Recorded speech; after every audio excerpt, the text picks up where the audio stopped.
அதிமுக கலப்படம் இல்லாத அருவி நீர் என்று முன்னாள் அமைச்சர் ராஜேந்திர பாலாஜி தெரிவித்துள்ளார்.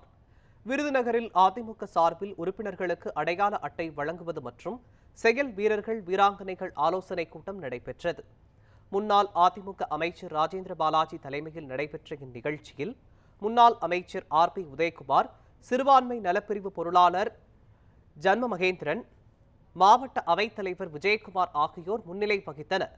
அப்போது பேசிய முன்னாள் அமைச்சர் கே.டி. ராஜேந்திர பாலாஜி அவர்கள் அதிமுக கலப்படம் இல்லாத அறிவினீர் என்றும் மக்கள் பிரச்சினைகளை கையில் எடுத்து போராடினால்தான் மக்கள் நம்மோடு இருப்பார்கள் என்றும் தெரிவித்தார்.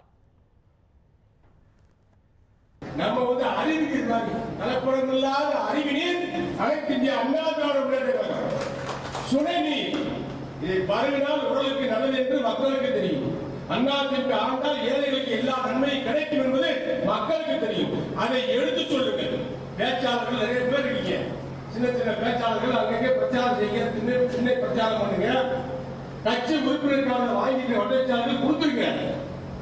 கட்சி உறுப்பினருக்கான கொடுக்காம நீங்க வைக்க வேண்டாம். நீங்க தான் வாடிச்சாளர்கள். செயல்படக்கூடியவங்க யாரையும் ஒன்றும் செய்ய மாட்டோம், நாங்களும் பரிந்துரை பண்ண மாட்டோம். அதனால காடுகளை கொடுத்தாதான் ஒரு தனிப்பட்ட முறையில காடு உரைக்கு போச்சுன்னா அவருக்கு ஒரு துப்பியாக வரும். இதற்கு ஒரு சாமானியர் புரட்சி தமிழைய எடப்பாடியார் ஒரு கிளைக்கழக செயலாளர், ஒரு கட்சிக்கு பொது செயலாளராக தன் உழைப்பால் 50 ஆண்டு கால மக்கள் பணியால் உயர்ந்திருக்கிறார் என்று சொன்னார். அவர் கரத்தை வலுப்படுத்துவதுதான் நம்முடைய ஒரே கொள்கை, ஒரே லட்சியமாக இருக்கிறது. திமுக எத்தனை ஆண்டு? 75 ஆண்டு பவள விழா கொண்டாடுறாங்க. 75 ஆண்டுல திமுக எத்தனை வருஷம் ஆட்சியில் இருந்திருக்கு, எத்தனை வருஷம் எதிர்கட்சி வரிசையில் இருந்திருக்கு.